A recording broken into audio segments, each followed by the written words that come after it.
Hey guys, how's it going? My name is Ivan, and today I am back with another tips and tricks.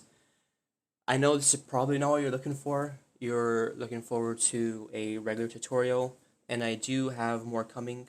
The next ones are going to be more complex, so they're going to take a bit more time to set up, but they're going to cover things such as wallpapers, how to make even more complex Discord banners, etc. But just want to get some more of these tips and tricks out the way so it'll hopefully help you with your own endeavors. The first one I want to talk about is one that you've seen me use a lot in the past, and I've definitely mentioned quite a few times. It, don't look at this. This is, I promise, it's all names. This says model. It doesn't say layer 36. Model. Okay, so Control T, and if you want to transform her normally, for example, to get her to flip the other way, some people might do this. I mean, I've never seen anybody do it because I've never really watched anyone else use Photoshop, but they might do something like this and they'll say, voila, she's flipped. But there's a much simpler way to flip her, and Control T. If you go to this top area, you can just put a negative and it will flippity floppity however you want to. And this is exactly how we want her to be shown in the banner. This is all people wanted to see. Okay, that was the first tool. The next one I want to talk about is copy versus copy merged. And you'll find these right up here under edit. Let's say you want to use copy merged. Copy merged will copy every single visible layer that you have in your workspace. So everything here, everything under backgrounds would all be copied. And everything that's visible, for example, this right there would not be copied because it's invisible. But everything over here would be copied with a copy merge. So let me file new, paste it in, and you can check it out. But for example, if I did not do that, I was simply over here and I did a copy, it would instead just pop up that back layer. None of the rest of the items would show. Now this is very useful for me, especially when I make my banners in a 1000 by 1000 workspace, because obviously I'm not filling up all that space. I just want all that extra area to push items into and push them back in. So I can just copy merged over my entire workspace, file, new, paste, and then save. And it's going to be the exact size that I want it to be at.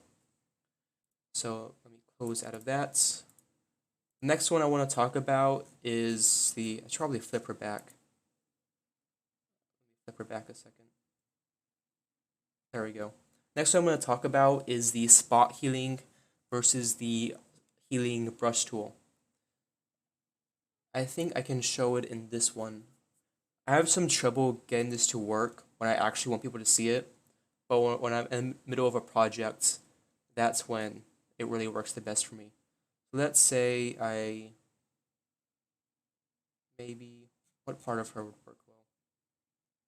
Maybe if I just cut out this, that's too much. Just like that, and that was missing. I could come in with the, what is it? The spot healing brush tool, and it would patch up the area and do a pretty decent job for the most part.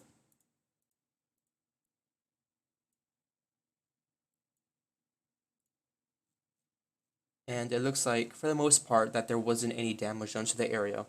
Now, the other tool, what it does is you'll be forced to alt-click an area. For example, if I try to click without doing that, alt-click to define a source point. And what it does is, for example, if I click the hair, it'll be pasting the hair over here. Now, it won't exactly paste the hair. It will sort of do a texturized version of it if you're pasting it onto a layer that already has something else on it. But if I were to go back, it basically doesn't heal the area. You're just using the source that you clicked at to fill in that area, and it matches the colors around it. So it kind of varies how you use the tool. I use this tool if there's an area that's missing a lot of stuff. I can alt click a source and I paste it in to get the rough outline, and then I'll come in with the spot healing brush tool to kind of clean it up and get it touched up and looking better. Okay, so those are those tools. Next one would be the layer adjustments. So the way I use layer adjustments is very incorrect. I'm sure a lot of people who know Photoshop and are watching me do this are very unhappy with me, because the best way to use it is you grab it from down here, solid color, gradient, brightness, levels, curves, exposure, because with this you can continuously edit it, and if you don't like something you can delete it or you can bring it back. What I always do, it's the incorrect way, but this is how I learned Photoshop personally, and it's hard for me to break this, is I come up here, and the only way to undo this is by hitting Control Z, and the issue with that is you might be undoing work you've already done, and if you get to a certain point in your projects, you can't Control Z back to it. I think after 30 edits or so, it just starts clearing it, so you can't go back once you reach a certain point. The best way to do it is you come down here and you grab what you need from over here and make the edits. And don't forget to clip it, otherwise, as you can see, it's going to be editing everything. So right click, clipping mask, or you can use Alt and clickety clickety. She looks like she has enough sun to last her a lot of time. Alright, so the next tool that I will be talking about is the bevel and emboss. And the way I use this tool, and the only time I only use, oh, I cannot even English today. The only time I use this tool is for posters. And I use this tool for the edge to give it a border look. So we have this over here. Let's say I hide this. Now it just looks flat. It doesn't look great, but once I show the bevel and emboss, you can see that the texture looks like it's forming a actual border for an image. And I can show you a very quick example of that. Go to File, New, go with my standard 1000 by 1000.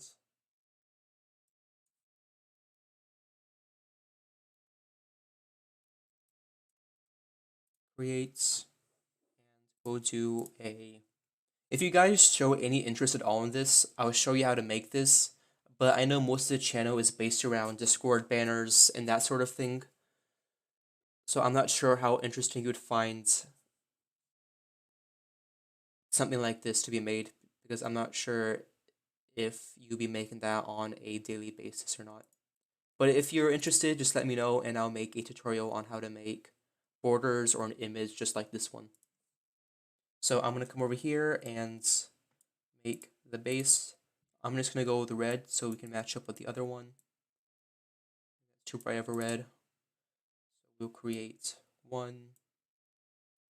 I'm going to make it really basic. I'm not going to have any of the curves. That's just a circle, and I chop the tops off. And then Control J, transform. I'm holding Shift to get proportional. Well, not proportional, but to get,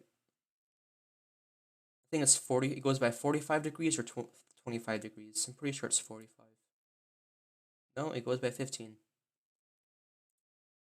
Let's say that is our, that did not work like I wanted it to.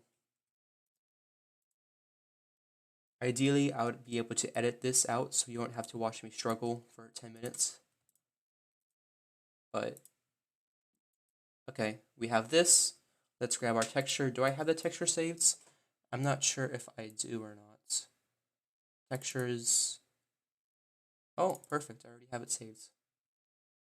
Drag this over. Yes, converts.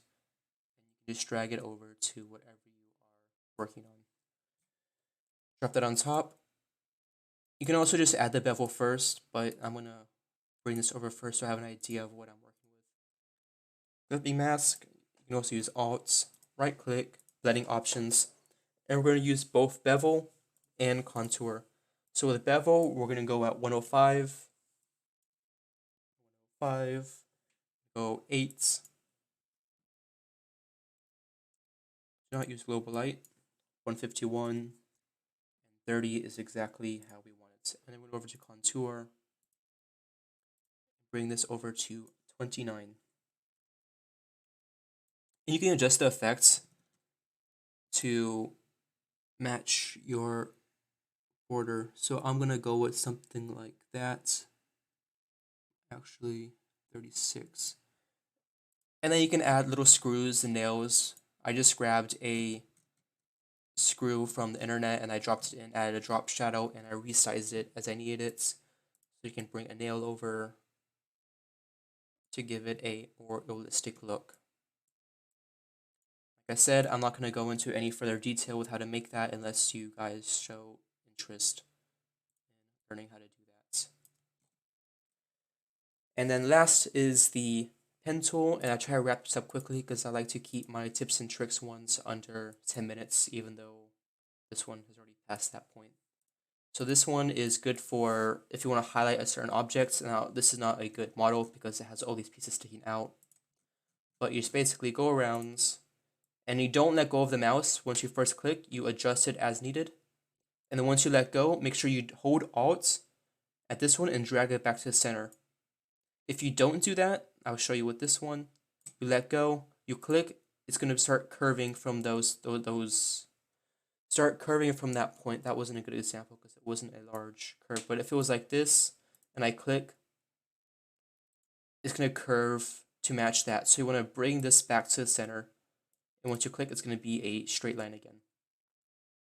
So you can just go all the way around.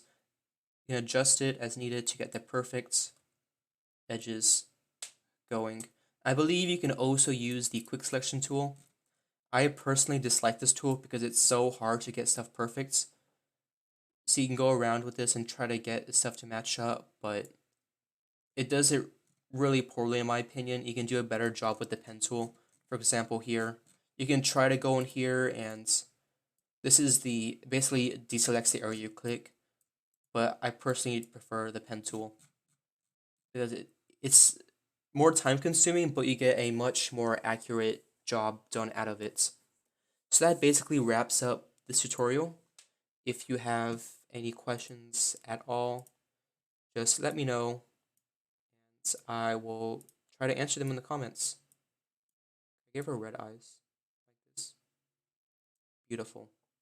Alright, so like I promised, the next video is going to be a actual Photoshop tutorial. I try to make it one of the more complex ones, and I might include the actual source file for that one, and not the one I make for the video, just so you get the original experience.